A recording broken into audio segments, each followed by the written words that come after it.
Still all gotten, let me just make sure you did, a package from Tim that sets forth a report from the CAVP. And Joe, thank you so much for putting that together, working with the CAVP to give us some guidance, as well as a draft of a new market rate tuition regulation which incorporates some of the CAVP recommendations and varies somewhat from them. Did everyone get that? Have you had a chance to review? I did. Okay.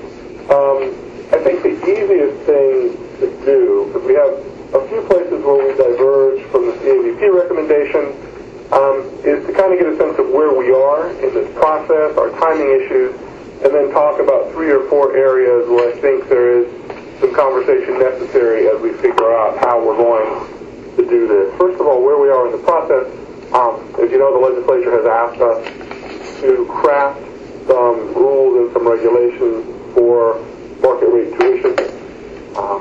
We've been working on this process for a couple of months now, and we're almost to the point of submitting something for first read by the board.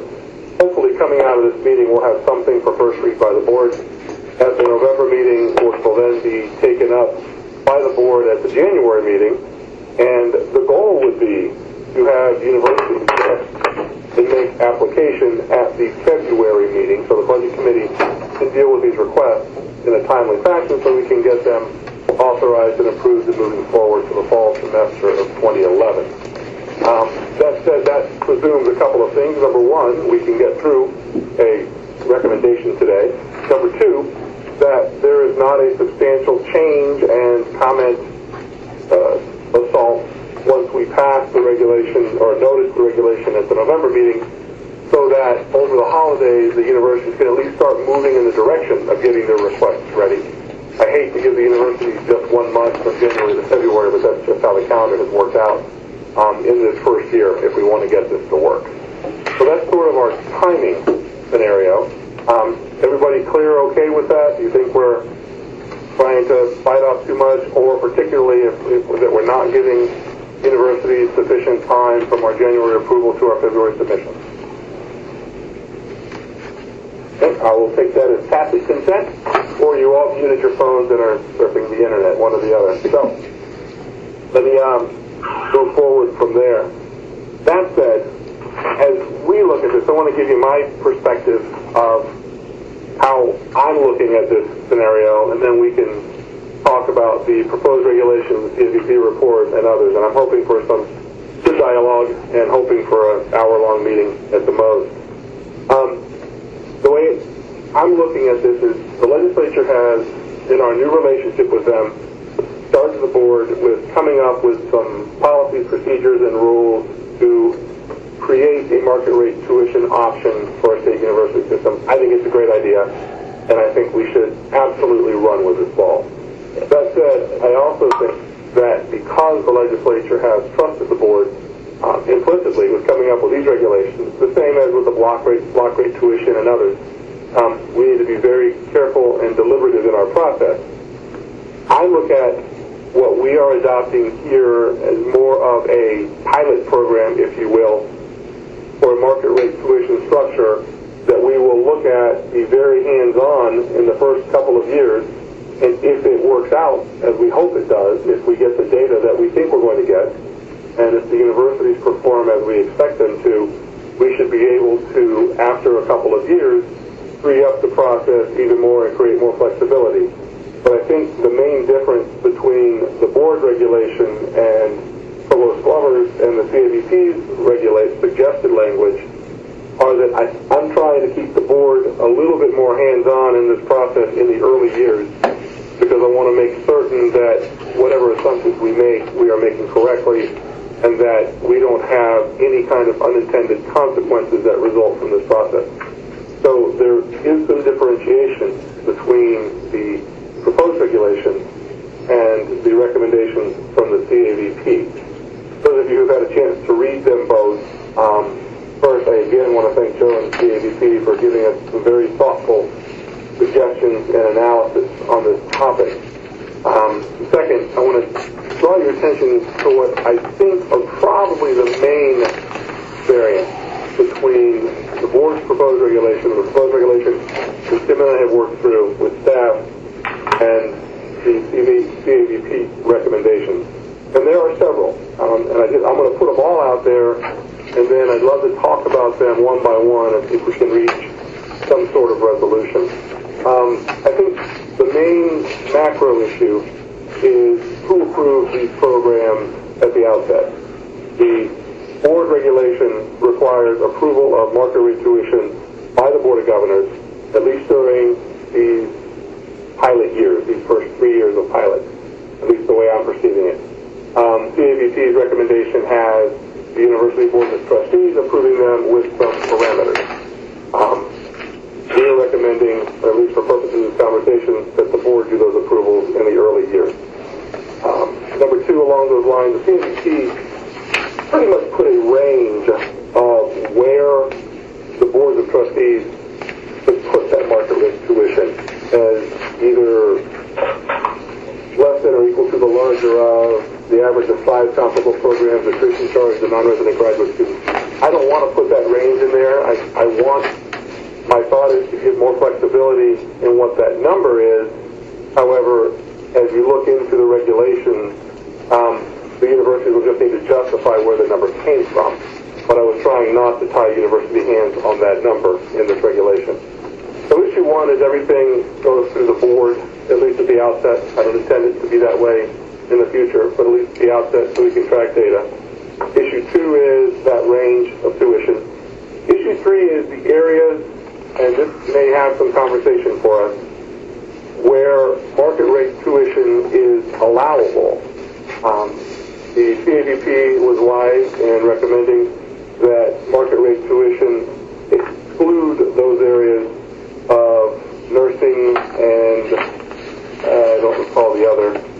Education. Education, thank you. This regulation, the proposed regulation, excludes it for education, healthcare, safety and security, and the STEM areas. That is, those areas that are integral to our statewide systemic strategic plan. We're looking at excluding market rate tuition from degrees in those categories. However, the regulation does provide flexibility for universities to approach the chancellor and receive an opportunity to make a claim for market rate tuition in licensing and certification type programs. So I think we'll probably need to talk about those categories as well. I'm of the opinion that says if it's one of our critical state needs or within our strategic plan, we probably don't want to be charging market rate tuition, but I'm certainly open to talk about that. And I think the third major differentiation is the number of programs on an annual basis, at least during this pilot program, that we will approve market rate tuition for. The CAVP has recommended no more than 5. Our regulation says 3. There's certainly room to work in there. If we need to move that number up or down a bit, we can certainly work through that. My thought was if we have 10 universities that decide they want to do market rate tuition, we do 5 a year, that's 150 programs, and we're not quite sure how it's working or if it's going to work yet. So it seems like if everyone maxed out, that might be an issue. And for those of you who don't think that maxing out is an issue, I'll tell you that one of our universities has submitted 33 programs that they're looking to do market rate tuition on immediately. And that causes a little bit of angst, not, at least for me, not knowing if it's going to work, how it's going to work, or the impact it's going to have. So I think those are the main areas of difference between the CAVP recommendations and the regulation recommended by Tim's staff and myself. One thing we still need to add into the regulation recommended, the recommended regulation, we noticed there's a bit of an oversight in that we've not put in an additional paragraph, so I will ask you to go to the end of E, where we have A through I, and add a new paragraph J, and we'll talk about that language, but I think we're going to need to request annual reports from the universities with regard to what happened within their market rate tuition programs. I think that was just an oversight in our deal to get a regulation out, but we would want reports annually from the universities on those topics under C 1 through 12 that are appropriate for reporting, so we can figure out if we're doing the right thing, if it's working, and if there are any of those unintended consequences that we worry about. So that said, those of you who have had a chance to review both of the drafts, is there any difference that I left out? Because what I just raised are pretty much the talking points I think we should go through as a task force this morning. But were there other differences that you noted that I might have left out that we need to talk about? No, but I do have a question that goes along a different potential issue, but I'll hold that for later. Okay. All right, I'm going to presume then that at least I've hit the high point on where the differences in the recommendations are. Let's go ahead and deal with the macro issue first and see what the temperature of the task force is on that one, and then move from there. And I think the macro issue is who approves these programs, at least at the outset. Again, those of you who have known me on the board know I am the first one who wants to delegate as much authority as humanly possible to the board of trustees. I think that's where most of the decision making belongs at a university. But that said, this is a system-wide issue. In my estimation, we're charged by the legislature to do this as a board and do this right for the system, not for each individual university. And as such, I'm looking at it as a pilot where we can gather data, assess what happened, and then decide when we can cut this loose to each of the individual universities to run with. But I think we'll find ourselves tweaking rules and parameters for the next year or two. Let me throw that out just for initial comment and see where everyone is on that thought. Governor Perez, let me ask a question if I could. If we went with that proposal, one of the things that we're left totally in the dark on really are the criteria under which the Board of Governors will actually grant or withhold authority for market rates. What the CAVP tried to do was to outline some parameters under which approval would be more or less automatic. And if the regulation simply says the board will decide, that does not provide us any guidance really on what is an appropriate proposal or approach. So is there a way, I get your point, I understand what you're saying, as far as saying the typical regulatory structure that says if you meet this, and this, then there is a presumption. Right. I don't have a problem with that if we can specify that in this regulation. I think the effort was under that C 1 through 12 to give a concept of what would be looked at in the process. I don't know that we could give a definitive yes if, but I certainly understand your point. We're looking at these 1 through 12 requests for information that we're looking for. Where would you see the regulation needing to be changed? And why don't you refer to your memo? I understand. I'm looking at your delegation of authority SUS. Well, let me give you a specific example in the bond regulation. So in point number 7 requests an explanation of any differentiation in rate between resident and non-resident students paying market tuition rate. So we don't quite understand what the BOG intends to do with that information or on what basis they will use that information to either approve or deny approval of a proposal. And let me give, there's a few of these that I think want to draw attention. Probably 7, 9, 10, and 11 are the ones that probably will draw most attention this morning. And to me, 7 is important mainly so that we can track. And again, I don't know that it's necessarily an approval metric, though, rather than a metric to say we want to make certain that in-state students are not hamstrung into taking market rate tuition courses if other courses are available, or making certain those other courses are available. And you'll see that a few times through here. And we want to understand whether or not, and we're not mandating it, but whether or not the university intends to give a break to in-state students on the market rate tuition or not. It's not a decision point, at least from my perspective for the board. It says, yes, in-state students are required to have a break. It's more an explanation of what the university intends to do. As different universities do different things in different programs, this becomes a tracking point for us that I think will be important in the future. So I think as we look at that C1 through 12, those are not all there to decide yes or no on approval of the market rate tuition, but rather to start laying a groundwork of assumptions that went into making that decision, and then tracking data that we'll request subsequent to that decision to see how those assumptions work. So I don't know if that answers your question, but I get your concern that says which of these 12 things really matter and whether or not approval occurs, and which of these 12 things are informational tracking. Is that what you're asking? Yes, I think that's the gist of my question. Okay. And, I mean, I think we can probably find a way to segregate those out.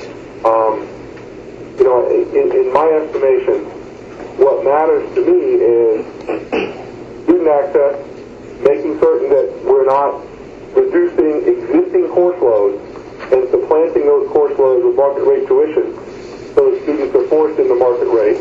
So I don't want to supplant state-funded courses with market rate funded, and I want to make certain that market rate is reasonable and not disproportionate. Those are pretty much my thresholds. Everything else would then be looking at the unintended consequences, whether or not we are poaching on each other, whether or not we are using state resources to sell to a third-party vendor to have a private vendor performing coursework for us. All of those things we may need to look at in the future, but right now my concern is numbers, access, and price. So I think we can work through this unless the committee has other areas that are of major concern. Chico, this is Norman Tripp. Excuse me. One of my concerns is that we need to have control for the early segment, because once you transfer something out, it'll be all hell will break loose if you try to bring it back in. And just going into this process, finding our way, but saying, we're transferring the authority to tuition out to local boards of trustees at this point, I'm uncomfortable with that. The legislature gave it to the Board of Governors, and they didn't say to us, we're going to give this to you, now just step aside and put it out, put some regulations, but then pass it on. I think we have to see what happens with this process, what it looks like. It's going to take a couple of years, and then if we're comfortable that we really understand it, then it's a time to delegate it down to the boards of trustees. But I don't understand that we're going to do it up front with somebody saying, well, here's some regulations, this protects all of the student population, this protects the people in the state, therefore hand it off. I have a big problem with that. Well, and Norm, thanks for that. And that's exactly what this proposed regulation does, is it retains that authority with the Board of Governors until we can figure out, does it work, how does it work, what are the impacts, and what are the unintended impacts of this to the system, not just to each university. And I think that's an essential part of the analysis here. Go back to your point. I certainly understand your point, and I think we can work together to find what the factors that are going to be used in decision making versus the factors that we're needing for tracking, which subsequently may be used if something goes wrong in the initial approval process. I think we can narrow that scope down and make it clear, or at least differentiate between the two of those. Would that give you some more comfort? I think that would be fine. I think the provost, the presidents, and the boards would just like to operate in the knowledge that if we stay within these guidelines, that the Board of Governors has indicated they will approve such proposals. So as long as we see a coherent policy emerging that we can adhere to, then I think we could probably live with that. Well, Joe, if you're going to start raising coherent standards, I don't know that we're going to get anywhere. I'm sorry, it's still early in the morning. Because, his statement is one of the problems. I think the understanding has to be, okay, this is our first look at it. We'll see how it feels. But don't think because we start off this way that that's the way it stays. And Joe here is that he's saying, set this out, and as long as we follow it, it won't be changed. Well, I don't think that should be the message. The message should be, we're all going to try this, okay? And you're going to have some give and take in the first couple of years, so we're all convinced that we're doing the right thing. Yeah, and I don't want to argue for Joe, because I know he can. I think, Norm, at least what I heard, and I don't disagree with your thought process, but what I heard was, at least in the first year, the universities are looking at us saying, okay, year one, if you meet these parameters, you're likely to get approved.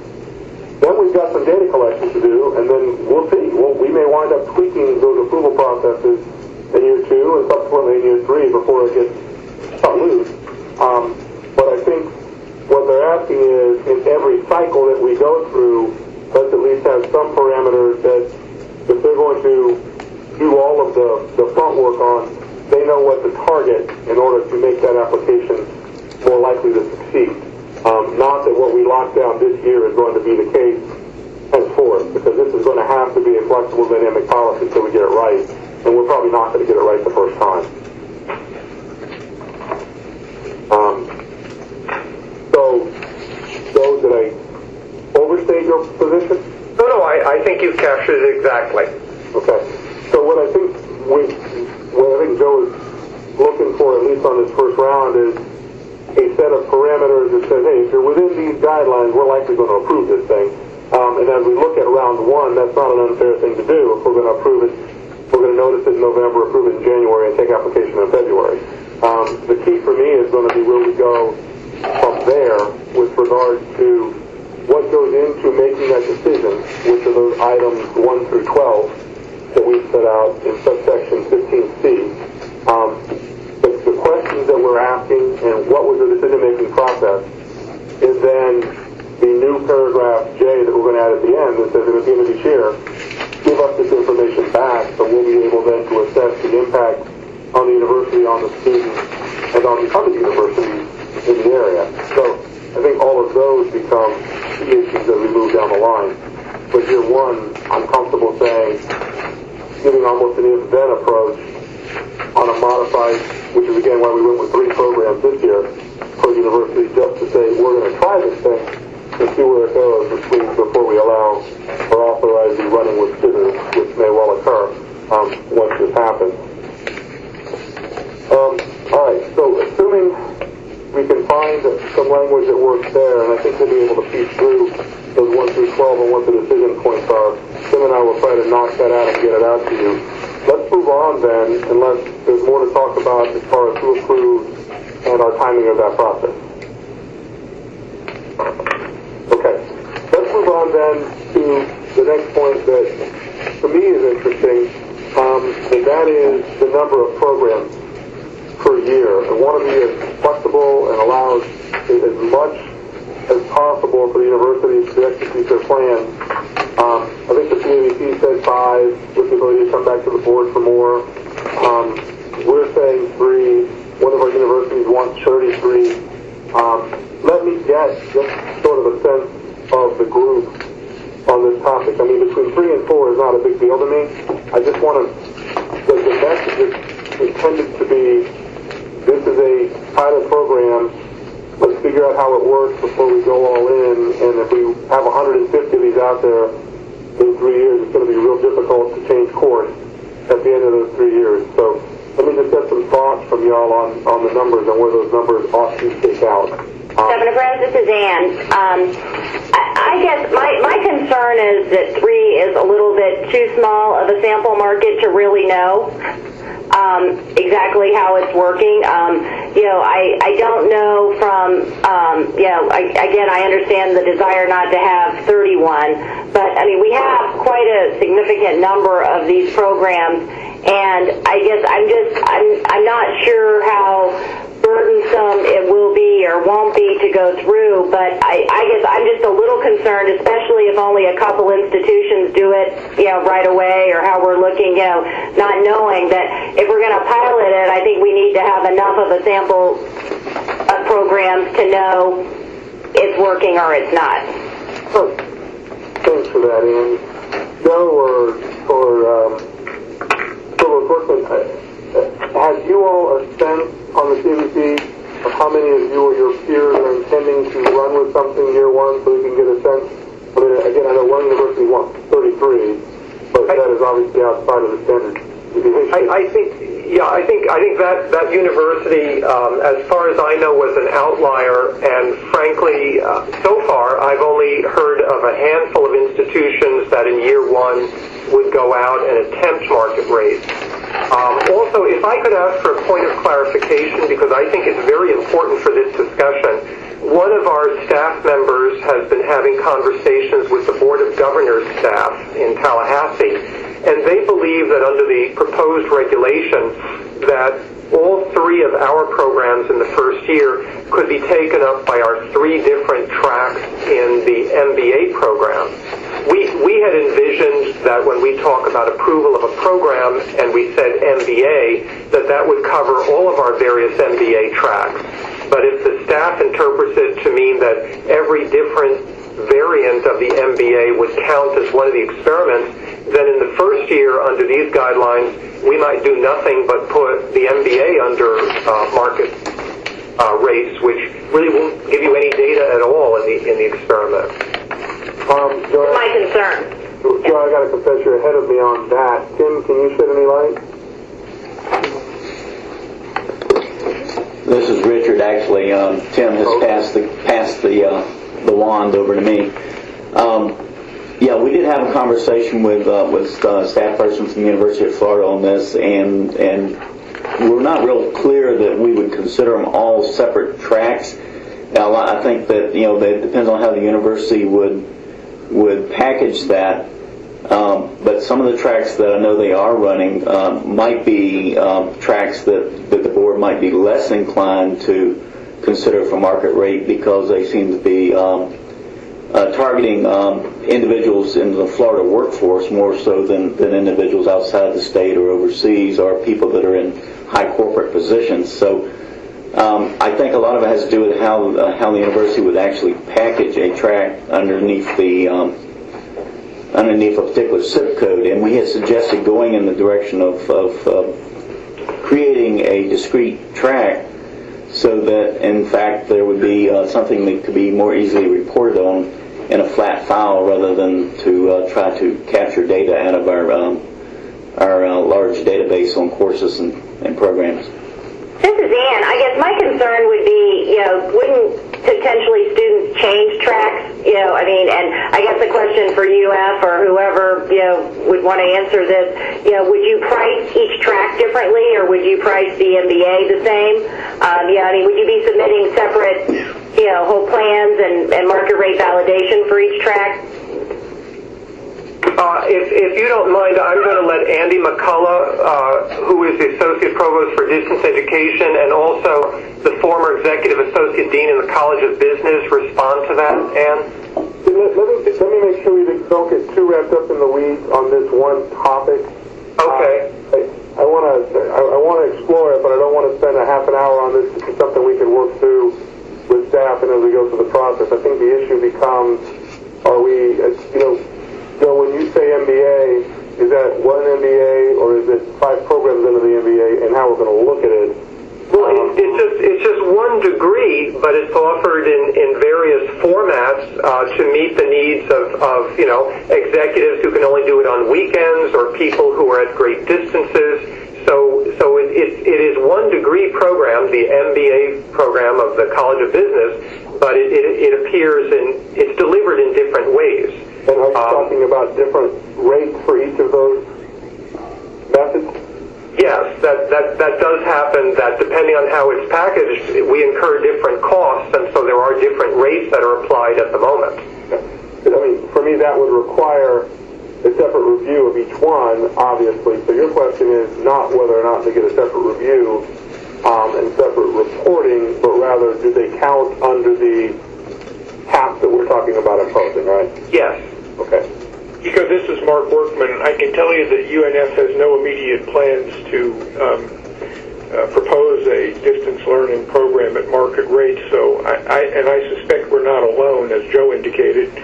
So I I would concur with Governor Duncan's sense that on average you won't get more than several programs per institution at most in the trial years. Okay. And Joe, I don't mean to cut off the conversation on the other topic, but I am certainly amenable if this committee wants to just say, okay, then the number is 5, and we're going to sort through case-by-case basis how we count what Joe's about, and move forward at least with advancing this regulation. I think we're getting a bit to the weeds and the fine print of the reg, and we can use our comment period for that if everyone is okay with that. If you feel like we need to explore this for the next 20 minutes, we can do that, but I'm not sure. I think I would be good with that, Governor Press, if it's, 5, but maybe, there is some more dialogue on how we view the tracks again, because I would hate for the whole Model B from one institution, it's just the MBA with 5 tracks. I don't think that's the point of the pilot. No, I concur fully, and I appreciate you bringing that up. Joe, are you okay if we just move off of this point with that caveat and we move our number to 5? Yes. Okay. So Tim, you picked that up, and we'll have a subsequent conversation about this. Certainly after we notice the reg as to how we're going to deal with those. I'm going to call them subtracts, for lack of a better word, but we can just move forward through that. I think we can reach a conclusion that makes some sense along those lines. So we would be at 5 programs capped. We'll figure out the delicacies of that. I think the only other main issue that we need to take a look at is which programs become eligible for market rate tuition. And I think there's a decent divergence there from the key recommendation and the board, the staff, and my recommendation, which is, my thought is, if it's one of our strategic initiatives, education, healthcare, safety, security, or STEM, that we do not offer those in a market rate format, but rather as part of our strategic plan, and important to move forward. But I am very open to hearing input and conversation about that. So if anyone... Governor Press, this is where my question would be pertinent, if you don't mind. Let's do it. I guess just all of the language that I see and all of the dialogue that I have heard is kind of focused on the presumption that the market rate is going to charge more than they are currently allowed to charge.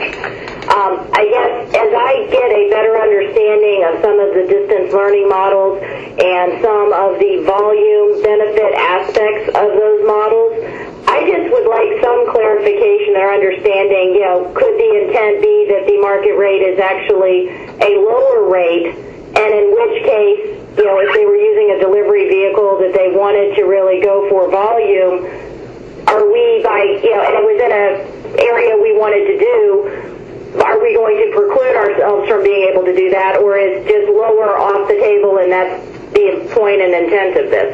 Well, let me ask the Provost, do any of you plan to go through the efforts of requesting market rate to collect lower tuition than you're currently collecting on any of these courses?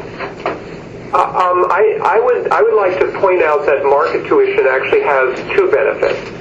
One is that it does allow flexibility in the pricing, and conceivably one could do a lower price. I don't believe that the University of Florida at the moment has any plans to do that. But there is a second important consideration, and that is that under current statute, when we price a distance ed course, we have to price it to recover costs.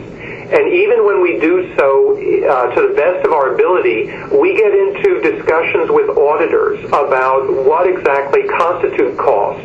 Because there are no good definitions, either at the level of the Board of Governors or in state statute, the auditors frequently show up with a completely different accounting of costs than we have, and we get caught in interminable arguments over this. So even if you don't intend to raise the price on a distance ed course or program, it can sometimes relieve you from these vague and nebulous arguments with auditors.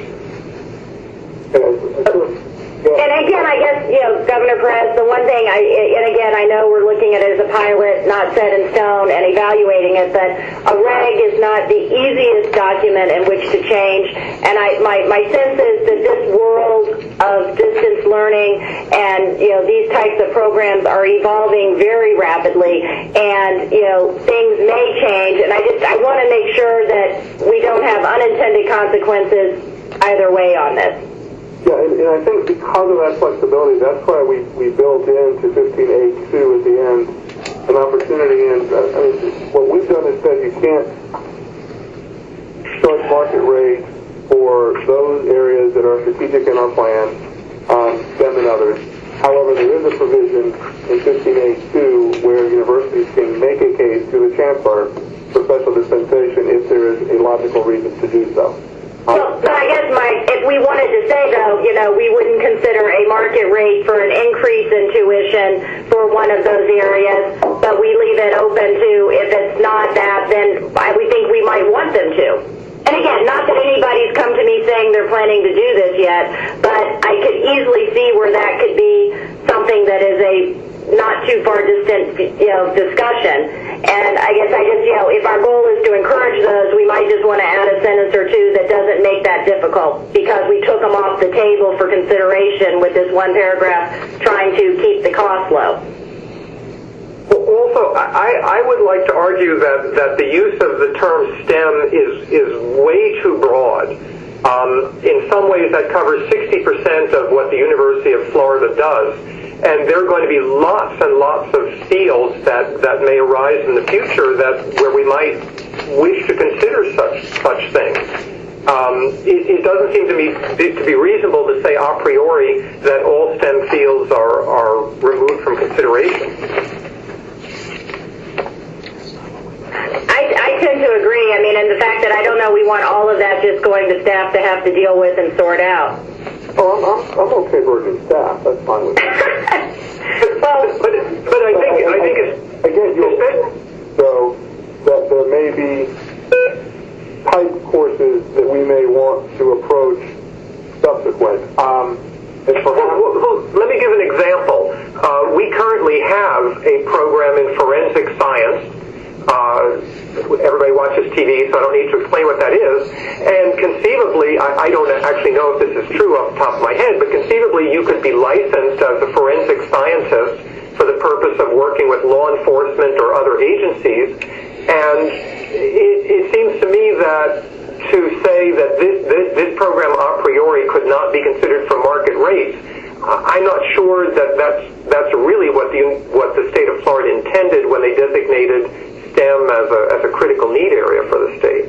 Yeah, and Joe, I think the argument you're making, and Sam, I'm going to call on you to respond, is that perhaps if we're going to exclude STEM areas, the exclusion of STEM areas needs to be specifically stating which types of courses and which types of STEM, as opposed to a broad, this is STEM, and if you don't think it is, we might think it is, so let's fight about it. Perhaps you should be more specific, at least in the pilot, and say, for purposes of this regulation, this is what we mean when we say STEM, and these are the ones that are off limits. You're looking for some more specificity there? Yes, I think that would be helpful. Tim, what would it take for staff for us to take a look at those things and at least say, this is what we determined to be STEM and within our strategic plan that we do not want to, at least during this pilot program, or at least during the first year of the program, subject to review, we don't want to kick into market rate status. Yeah, we can look at that and try to clarify it further. Okay. Because I certainly take your point, Joe and Governor Duncan. I just want to make sure that as we look at a plan, we don't decide that all of our strategic planning courses are going to be market rate courses if we want to get the graduate work done. Absolutely. I guess the one other point, excuse me, that I might want to consider is, excuse me, that if we want to have more of these courses, I guess I would kind of like to have them brought to us for consideration if the university thinks there's a good argument, because absent other funding, this may still be the lesser of evils. At least we're getting more of these courses out and available. And I guess I just want to make sure we're not cutting off our nose to spite our face on this one. So, Governor Duncan, we have in the language that's been proposed the ability to do that through the chancellor. Do you want to have that a board call instead of a chancellor discretion call? Well, it's not that I don't trust the chancellor's call. I just think we're, by definition, this, and I guess I'm just not sure from a policy side that's the right message to send. Okay. I think we want more courses available, more access, and we obviously want those at the lowest cost possible, at least to our Florida citizens, to be able to be in our job market. But candidly, if they can go out and charge more to people in another country or however they're going to go do that, and it enables them to offer more courses to Florida students, because they have those resources, I'm not sure. I'm convinced that the restriction is the right policy. Well, and I think you're taking us in a direction of our next conversation point. I heard somebody try to speak up, and I want to go back. Tico, this is Dean. Yes, Dean. On this point, I guess I have a little bit of confusion. I mean, to exclude certain areas is probably, given the way they're being priced right now at cost, going to discourage the development of distant learning in those areas. So if they're not going to be at market price, then we need to come up with a pricing mechanism for those areas that makes sense and as an incentive to develop, distance learning in those areas. And I don't know whether that's a discount off of market price or a totally different approach, but I would hate to exclude certain areas and then nobody does any work in those areas. Yeah, and I can't fathom that would be the end result, Dean, but perhaps it would be. But that said, I am certainly conscious of the desire to expand the distance learning component. I think as we're looking at this, or at least as I'm looking at this, and if I need to broaden the scope, you all can certainly correct me, I'm looking at those not cost recovery programs, but rather above current Florida rates, above current out-of-state rates, a market rate program for those executive MBAs, for those forensic scientist courses that Joe was talking about, not cost recovery over and above undergraduate tuition or graduate tuition on distance learning programs. I think they're two different animals. And perhaps we need to look at them as two different animals. But I'm not perceiving that to be what we're talking about here. If I am mistaken, someone please correct me. Tim, where's your head on this? No, I agree with you, Governor Perez. That wasn't our intent to limit those types of expansion of those programs. But we can. Yeah, I mean, it seems to me, and Dean, your points were taken. If we're talking about distance learning courses where it's tuition plus cost, as Joe is talking about, that's another story. This is, in my estimation, market rate, by definition, over and above tuition plus cost. A special price for those executive MBAs, for those other programs that are much more expensive than tuition plus cost. This is Joe Glover. If I could make one point in support of Governor Colson's point, at the moment, statutorily, we're limited to recovering costs, not tuition plus cost. So that means that a department or faculty can only cover their costs in offering a distance ed program. And so they don't really have a lot of incentive to develop them. I mean, they have some incentive. There is benefit to what we do now, both internally and externally. Let me stop you quickly, Joe. So when you say cost, not tuition plus cost, you're telling me that what you charge is your pure cost, and you don't charge base tuition for those courses? That's right. We are authorized to recover cost, and it's not tuition plus cost. Now, in general, of course, the cost exceeds the tuition. So, in general, the cost of a distance education program is more than the tuition normally charged to a Florida undergraduate or a Florida graduate student. Okay. And I guess, Kiko, that's where I'm going with, when you start to add volume into it, and then that's the method in which they charge the rate, it could have an impact. I mean, their cost at some point, there's some marginal, benefit to the sizing hitting the right point. And, there's a point where it's too big, but there's a point where clearly you don't have the full leverage and it can be too small and makes the cost higher. And so I could easily see all of this moving towards something like that. And again, I think Joe's point is excellent that we all need to, and this is part of what I'm working on for the workshop on distance learning, that we all understand the money and the financing mechanisms and the different models of delivery related to distance learning, but it's pretty complex, and I think, I'm still at the point where I probably had about 50 to 100 hours of discussion and, study on this, and I'm still having more questions at the end of every conversation rather than feeling like I have more answers. And I just think it's important, if we're not going to be continually tinkering with our regulations, that we exercise our, judgment on making this something that, is broad enough without giving away the farm. Because I think I do have a real concern that we got to watch this very carefully. We need to be involved. We should be involved. But I think it's going to fit into a whole higher level policy potentially related to distance learning. And I just don't want to see us overly restricted at this stage.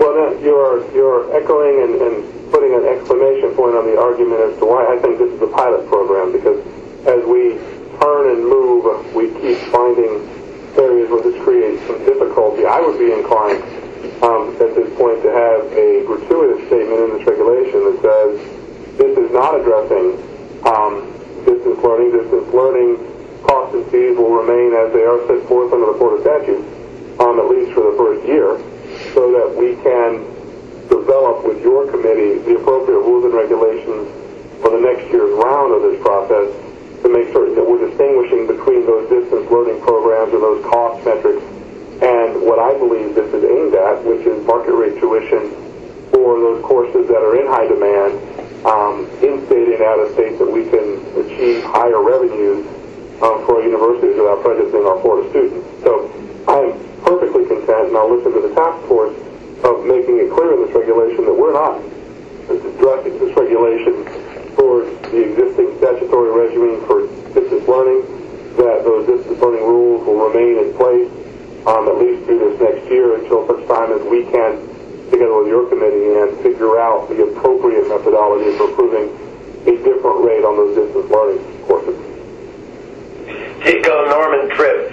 It just goes back to what I said way back at the beginning. I thought what we were going to do is do a preliminary look. We all felt it was a good idea, so let's stick our toe in the water and see exactly what comes out. And I think after all of this conversation for an hour, we're right back to the same thing. We need not to have this an expanded deal. We need to maintain the control within the board. We need to try some of these programs and get a feel for what happens, and then go forward trying to execute a regulation that is workable, if we like the idea. Well, I don't disagree with most of that. The only piece that I can agree with is if we like the idea, the legislature has told us to come up with these rules and implement this. So whether we like it or not, we're going to have to come up with something, Norm. But I'm on your page. I don't mean not liking it, liking what we're doing. Right. That's the point I'm saying, and I agree that this is a positive thing for the universities, but this conversation tells us everybody has sort of a different take on what's going to occur, and our role is to make sure that at the end of the day, the citizens of this state have access, affordability, and accountability on what we're doing. And so that's why we need to go a little slower in the beginning.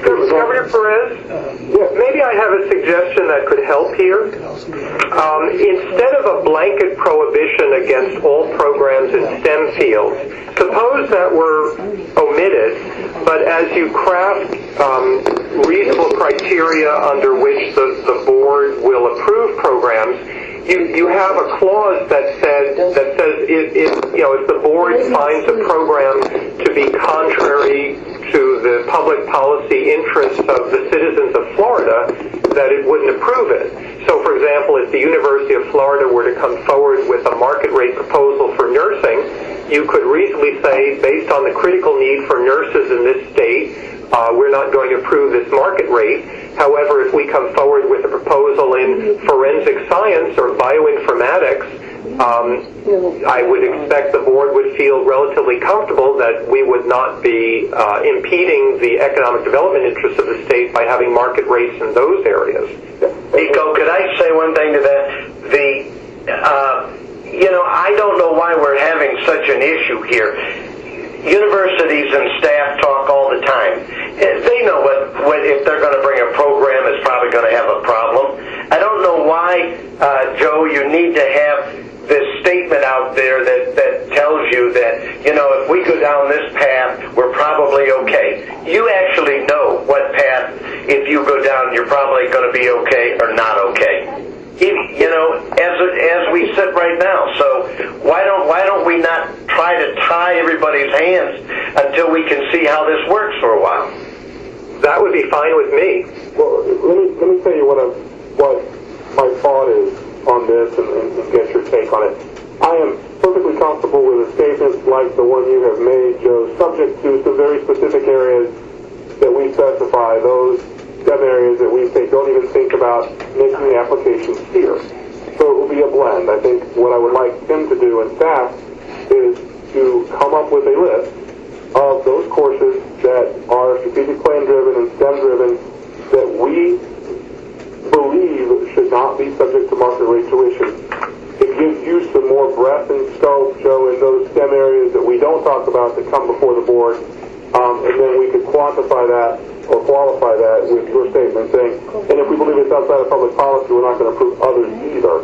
But I think it's a blend of the two positions. I think we need to make it very clear at the outset to the legislature, to the media, to the state, that those key critical areas and those key STEM areas are not going to be subject to market rate tuition, at least until we figure out how this is going to work and how it impacts us and other universities. So, Governor Perez, can I just, I apologize in advance if my question complicates things, and feel free to put it aside if it does. But I guess, Dr. Glover, one question for you would be, for me, on a program like that with the market rate, I mean, is it black and white that you would have to charge the same rate to everyone, or could you not charge your cost rate to Florida citizens and charge a market rate to everybody else?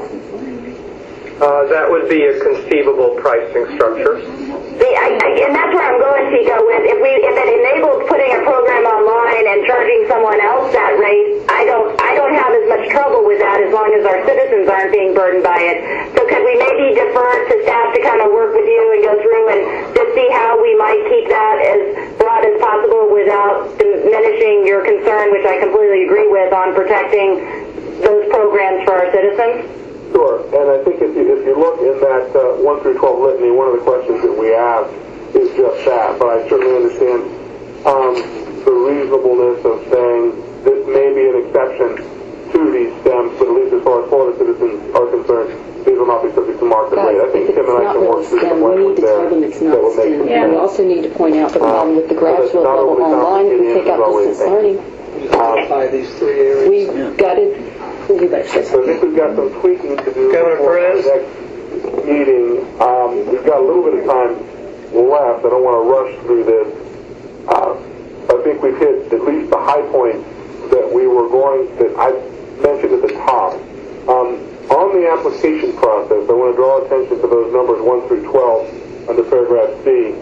These are the areas that we have sat down and thought this is the information that we need in order to, number one, determine the thought process that went into this request, and then number two, request reports on an annualized basis to determine whether or not the assumptions that were made by the universities held true and what other consequences were out there that occurred. So we've got a chance to look through those 1 through 12. Do we have any issues, concerns with what we're asking for there in that application process? Because notwithstanding what we put forth as far as the presumptive approval process that they're looking for, or the exclusions that we're talking about, these are the things that the universities will be looking at over the holidays if we move forward next week in preparing their applications for the February request. Governor Perez, I'm sorry. One other thing, and I'm just kind of making sure I haven't missed it somewhere, that I think would be helpful, at least for that point in time when they're submitting it, is, what the other institutions in the state are doing in this arena. I mean, is it a competing program, or is it a, kind of a different program relative to our total portfolio of SUS programs. Okay, that's an interesting point. And Tim, I don't think we cover that anywhere in the list of 12 that we have. Is what is the competition within the state for that program, do we? No, the only thing close is item number 2, which we're asking about 5 other institutions, including both private and public. But we're not asking within our system who else is offering a competing program, either at market rate or at regular Florida tuition rate. I think that's a reasonable addition.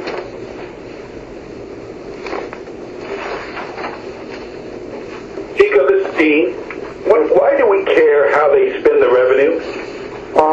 Because as far as I'm concerned, I want to make certain that I know how it's being spent, that it's going the same way we care how they spend the differential tuition revenue, so the legislature requires it. I think we have a duty to the legislature to let them know where this tuition, the increase in tuition or the excess tuition, that's an oxymoron, isn't it?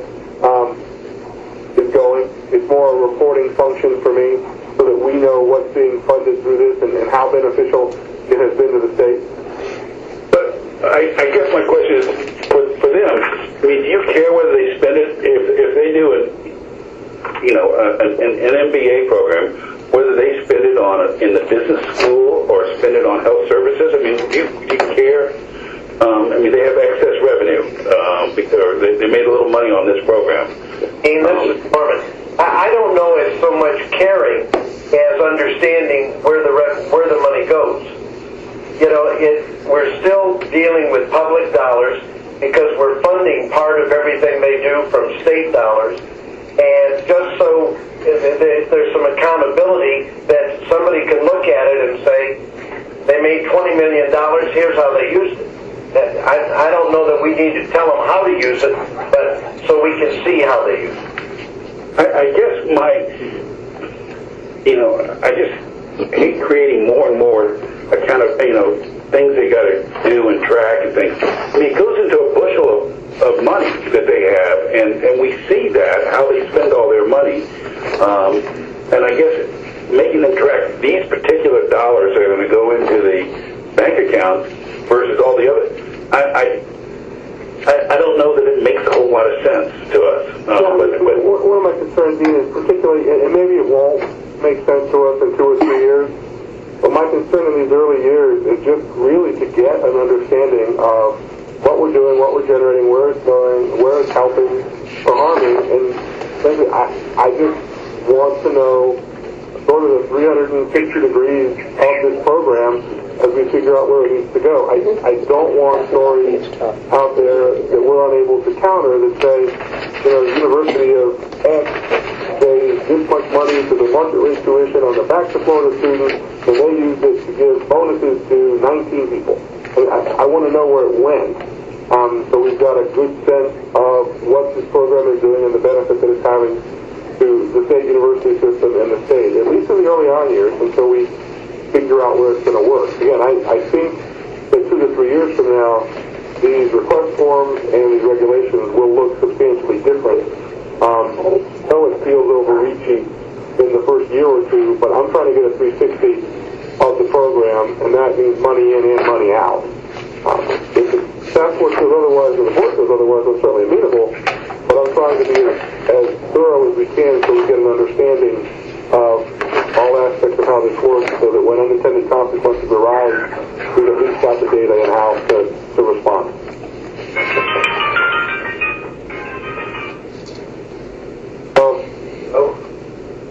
Other thoughts or issues on the 12 items, actually 13 if we had Governor Duncan's good suggestion. Items being requested. Provost, any issues amongst these?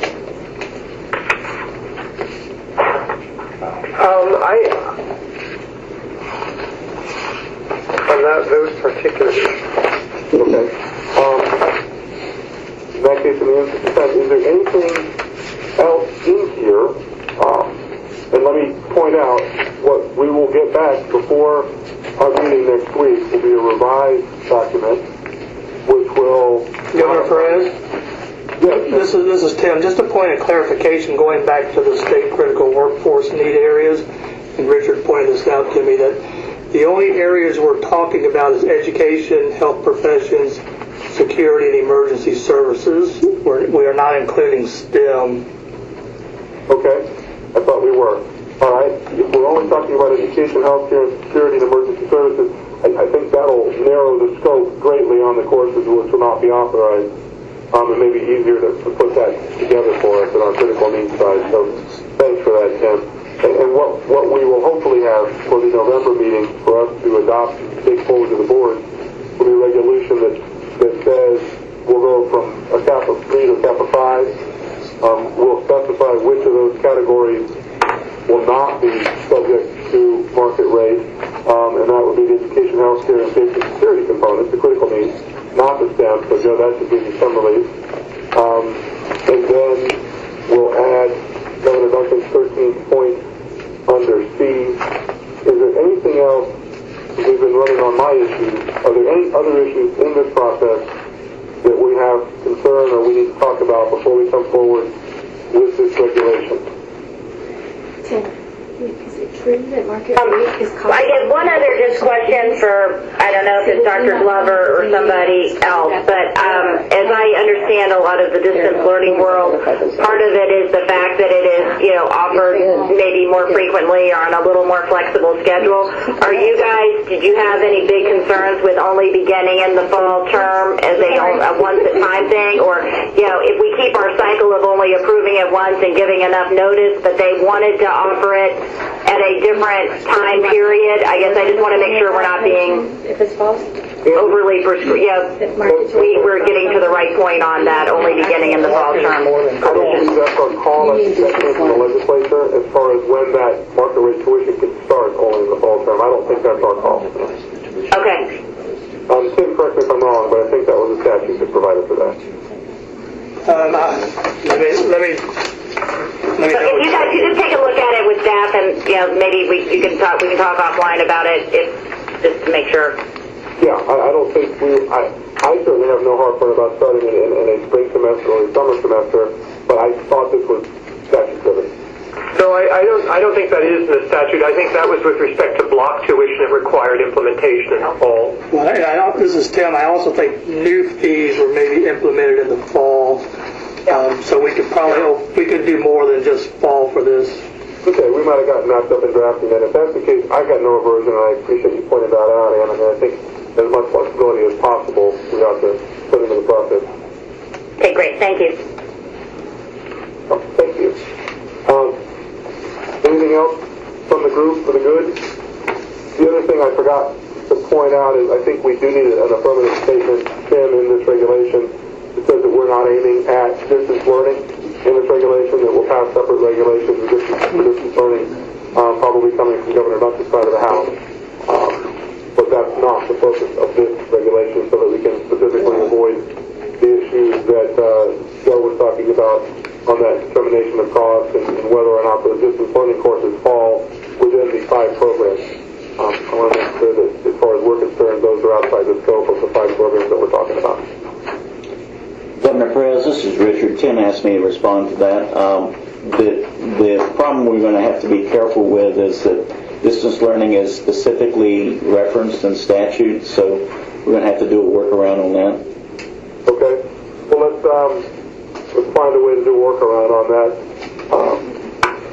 I think that as long as we provide that this regulation deals with there is already a structure in place for distance learning, which is cost recovery. I'm just saying that this isn't tinkering with that, and we may change something subsequently to distance learning, but that this is not intended to tinker with that.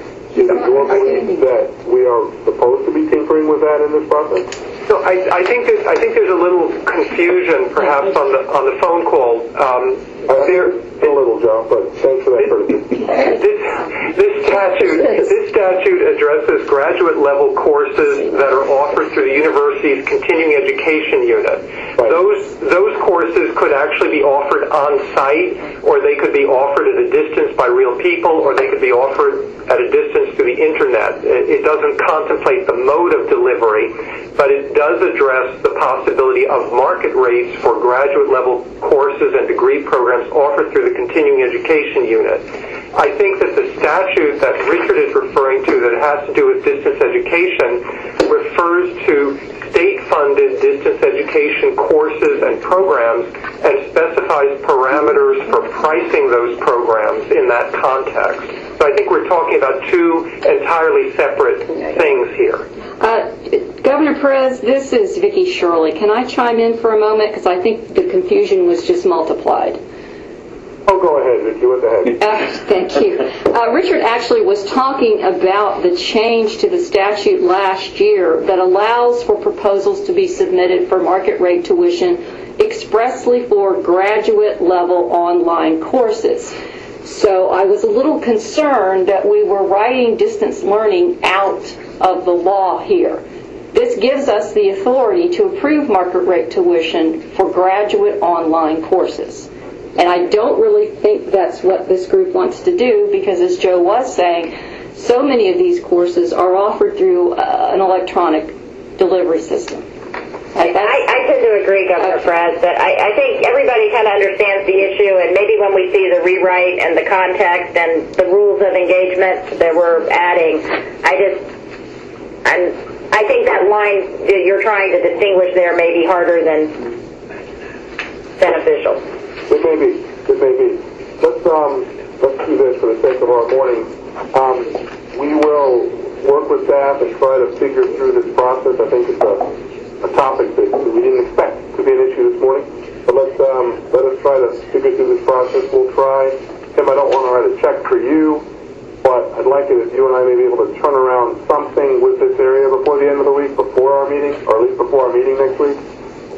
We'll definitely try. We'll definitely try. As I said, I have no qualms of overburdening staff. I think that's a fine thing to do.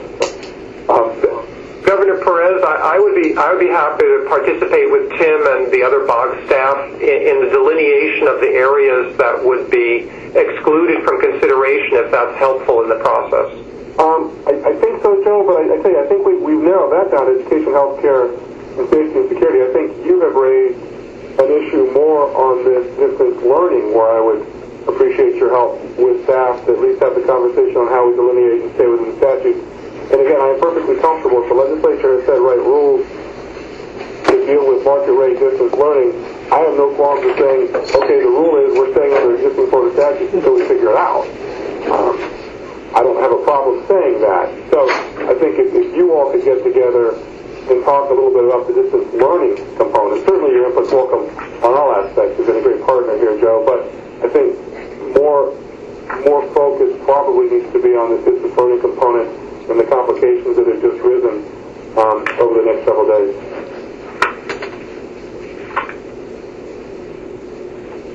Anything else we need to chat about on this regulation? Okay, if not, thanks, you guys.